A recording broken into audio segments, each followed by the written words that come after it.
मुख्यमंत्री योगी आदित्यनाथ ने एक बड़ा फैसला लिया। अब अगर यह फैसला जमीन पर उतरेगा, लागू हो गया, तो उससे उन गरीबों को फायदा होगा जिनके पास में कानूनी तौर पर अपना आशियाना नहीं है, जो बेसहारा हैं, उनको सहारा मिल जाएगा। तो क्या यह मान लिया जाए कि सरकार का यह फैसला वाकई गरीबों के लिए फायदेमंद है, या फिर 2022 के लिए एक सियासी रास्ता?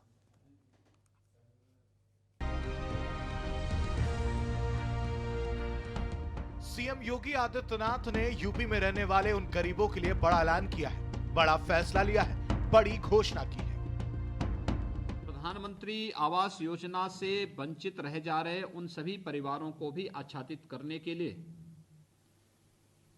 जैसे वन्य गांवों में रहने वाले लोग, वनटांगिया, जिन्हें 2017 के पहले राजस्व गांव की मान्यता नहीं मिल पाई थी, SECC 2011 की सूची के बाहर थे, तो स्वाभाविक रूप से वहां पर उन सभी गांवों में एक भी पक्का मकान नहीं था। आज मुझे प्रसन्नता है कि वहां पर लगभग हम लोग 100% आच्छादन की ओर पहुंच चुके हैं। मुसहर जाति, मुझे लगता है कि उत्तर प्रदेश के अंदर सबसे बदहाल और सबसे गरीब कोई जाति थी तो वह मुसहर जाति थी। कुशीनगर, महाराजगंज, गोरखपुर, वाराणसी, जौनपुर, सोनभद्र, मिर्जापुर और प्रदेश के लगभग बहुत सारे जनपद ऐसे थे जहां पर मुसहरों की संख्या बहुतायत थी, लेकिन उन्हें सभी कोई सुविधा नहीं मिल रही थी। यहां तक कि जिस भूमि पर वे रह रहे थे, झोपड़ी डाल करके उसका भी जमीन का पट्टा उनके पास नहीं था।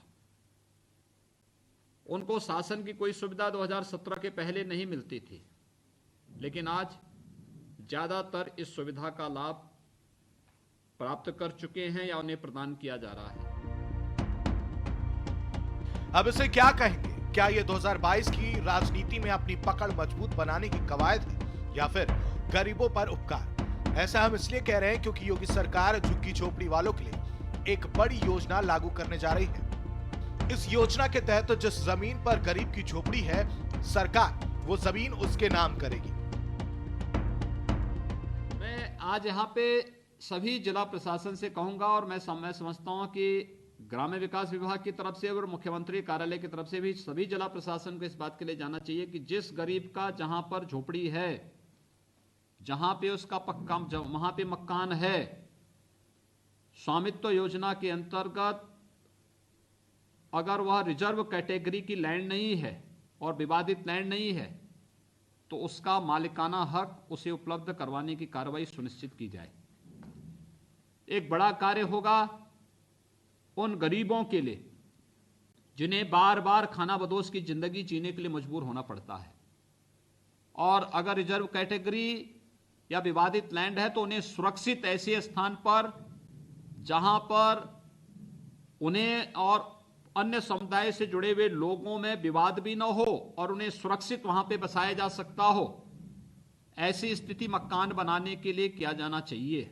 जैसे वाराणसी के अंदर और कुछ अन्य स्थानों में क्लस्टर के रूप में आवास उपलब्ध कराए गए हैं, ऐसे इन गरीबों के लिए क्लस्टर में आवास, पार्क, शौचालय और अन्य कुछ सुविधाएं उपलब्ध कराने का कार्य किया जाए। तो सबसे पहला कार्य जमीन का पट्टा एक अभियान चला करके इन गरीबों के नाम पर करने की कार्रवाई सुनिश्चित हो जाए, जिससे कोई भी गरीब, जो ऐसे के भी मेरे पास आया है कि लगभग 4000 के आसपास परिवार जो लाभार्थी बन सकते हैं, इसलिए नहीं बन पा रहे हैं क्योंकि उनके पास आवास के लिए जमीन नहीं है।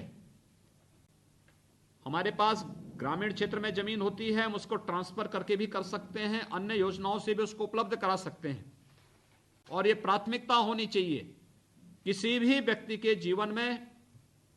उसके जीने के लिए रोटी, उसके तन को ढकने के लिए कपड़ा और उसके सिर को ढकने के लिए मकान, यह आवश्यक शर्त है। झोपड़ी की जमीन रिजर्व श्रेणी और विवादित नहीं है तो उसे संबंधित गरीब व्यक्ति के नाम किया जाएगा। मुख्यमंत्री योगी आदित्यनाथ ने गरीबों को झोपड़ी का पट्टा देने के लिए स्वामित्व योजना के तहत अभियान चलाने के निर्देश दिए हैं। साथ ही गाय बचाने अभियान के अपने एजेंडे पर सीएम योगी आगे बढ़े हैं। पोषण की समस्या भी इन्हीं गांवों में है, यानी इसको मैं विडंबना कहता हूं। एक तरफ बड़ी मात्रा में किसान भाइयों के द्वारा शिकायत आती है कि निराश्रित गोवंश फसलों को नुकसान पहुंचा रहे हैं, और दूसरी तरफ कुपोषण भी हमारे सामने है। मैंने पहले भी कहा था, ऐसे सभी निराश्रित गोवंश को गौ आश्रय स्थलों तक पहुंचाइए।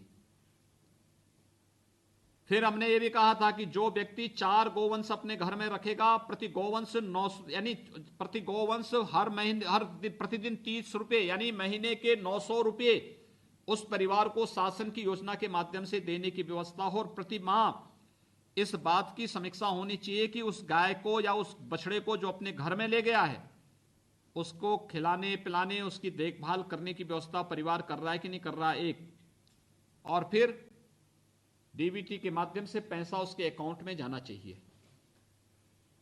ये जो निराश्रित गोवंश है, इसमें से बहुत सारी गाय ऐसी हैं जो आधा किलो 1 किलो तक दूध देने की क्षमता रखती है, व्यक्ति खिलाए तो। लेकिन खिलाने की आदत और घर में रख करके उसकी सेवा करने की आदत होनी चाहिए। अगर ये सभी गरीब परिवारों को एक एक गाय उसी निराश्रित गौ आश्रय स्थलों से उपलब्ध कराने के लिए प्रशासन अभियान चला के दे दें और उनसे एग्रीमेंट कर लें कि हर महीने इसको यहां पे कोई पशु चिकित्सा अधिकारी की ड्यूटी लगा लें कि उसकी बाकायदा रिपोर्ट करें। हर परिवार को आप मनरेगा के अंतर्गत इसका शेड बनाने के लिए भी धनराशि उपलब्ध करा सकते हैं, और साथ साथ ये भी व्यवस्था दे सकते हैं कि उस परिवार को हर महीने 900 रुपए हम गाय का देंगे। देखिए, गौ सेवा से गौमूत्र का भी उपयोग वो परिवार कर सकता है, गोबर का उपयोग भी वो परिवार कर सकता है, और गाय से मिलने वाले दूध से हर प्रकार के कुपोषण को, बच्चे के कुपोषण को भी और मां के कुपोषण को भी दूर करने की क्षमता गौ माता का दूध रखता है। अब सीएम योगी आदित्यनाथ ने अपनी सरकार के जरिए यूपी में पिछड़ों के लिए बड़ा कदम उठाया है। गरीबों की गरीबी दूर करने के लिए रास्ता बनाया है, लेकिन सियासत इसे कुछ और ही नाम दे रही है। ये पूरी तरीके से ढकोसला है, क्योंकि किसी की झुग्गी उसी के जमीन पर बनी हुई है जिस पर उसका स्वामित्व है, और सरकार खुद कह रही है कि जो विवादित नहीं होगा वो चीज़ उसके नाम की जाएगी। तो इसमें नया क्या, जब विवादित चीज़ों को उसके नाम से कर दीजिए या वो ज़मीन सरकार उसको पट्टा दे दे, तब तो कांग्रेस पार्टी मानेगी कि दलितों के बारे में सरकार की कोई योजना है। वरना जिसका घर पुरखों से पुश्तों से जो वहाँ निवास कर रहा है 10-20 वर्ष से अपनी झुग्गी रह करके, वो तो उसका स्वामित्व है ही। तो आप ये कहिए ना कि हम उसके स्वामित्व को स्वीकार कर रहे हैं, उसको मान्यता दे रहे हैं। उसके लिए इतना आडंबर करने के लिए कि उसको नाम कर देंगे और विवादित होगा जिसका मतलब उजाड़ देंगे आप। तो भारतीय जनता पार्टी ढोंग और इवेंट की सरकार है। किसानों का जो आज मुद्दा चल रहा है, जो अत्याचार महिलाओं पे हो रहा है, जो इंफ्रास्ट्रक्चर का डेवलपमेंट नहीं हो पा रहा है, जो शिक्षा महंगी होती जा रही है, और अन्य जो मुद्दे हैं, बेरोजगारी का बहुत बड़ा मुद्दा है, जीडीपी आपका कहाँ पहुँच गया, इससे ध्यान भटकाने के लिए ये झुग्गी झोपड़ी को जो कह रहे हैं कि हम रजिस्ट्री कर देंगे झुग्गी झोपड़ी वालों के नाम, तो ये बस क्योंकि झुग्गी झोपड़ी में जो रह रहा है तो ऑलरेडी उसमें उसकी है, वो तो वैसे ही उसकी है। तो इसमें कौन सी नई चीज करने जा रहे हैं, हमको जरा बताएं। ये सिर्फ भारतीय जनता पार्टी का इवेंट मैनेजमेंट और हेडलाइन मैनेजमेंट के सिवा और कुछ भी नहीं। बहुत ही स्वागत योग्य है माननीय मुख्यमंत्री जी का जो निर्णय है। इससे जो गरीब लोग हैं उनको कम से कम जिस झुग्गी झोपड़ी में रह रहे हैं वो उनका एक आशियाना बन जाएगा, और सरकार का अभिनंदन किया जाना चाहिए। आज सरकार गरीबों के प्रति जो संवेदनशीलता है माननीय मुख्यमंत्री जी की, वो अभिनंदनीय है। हर दृष्टि से मैं समझता हूँ कि एक उपयोगी और एक अच्छी योजना है, इस लिहाज से कि अगर आप देखें कि हर जगह अवैध कब्जे हो रहे हैं, जहाँ होते हैं जगह आप अभी हम यहाँ सब सारे अधिकारी मंत्री और सब सीनियर जर्नलिस्ट रहते हैं बटलर पैलेस में। यहाँ भी अगर आप देखें तो पीछे वहाँ पर लोगों ने एनक्रोचमेंट कर रखा है। ऐसे ही आप जाइए जहाँ भी कहीं जगह मिलती है एनक्रोचमेंट कर लेते हैं। मुझे लगता है कि इस स्वामित्व योजना के तहत दोनों काम हो जाएंगे कि जो ऐसे लोग हैं उन लोगों को, जो यहाँ के हैं उन लोगों को तो वो उस योजना में उनकी जगह दे देंगे और उनको वहाँ बसा देंगे। लेकिन जो ऐसे लोग हैं बांग्लादेशी, मैं समझता हूँ कि शायद वो भी उसमें वो चिन्हित कर लेंगे। भले ही सीएम योगी के इस कदम का मकसद 2022 की राह को आसान बनाना हो, लेकिन अगर जमीनी तौर पर लागू हो गया तो उससे गरीबों का तो विकास होगा ही। जो गरीब ग्राम समाज की जमीन पर झोपड़ी डालकर काफी समय से रह रहे हैं, अब वह जमीन उनको मिलेगी।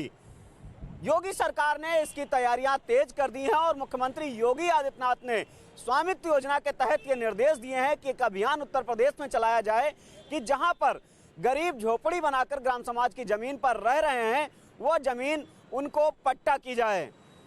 और इसमें शर्त भी लगाई गई है कि इस जमीन पर कोई विवाद नहीं होना चाहिए और यह जमीन किसी दूसरे व्यक्ति के नाम पर नहीं होनी चाहिए, यानी कि विवादित भूमि नहीं होनी चाहिए।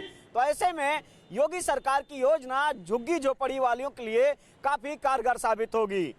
विधानसभा चुनाव 2022 नजदीक हैं, उससे पहले योगी सरकार की यह नीति काफी कुछ असर करेगी। कैमरामैन प्रियांश के साथ संकेत मिश्रा, R9 टीवी, लखनऊ।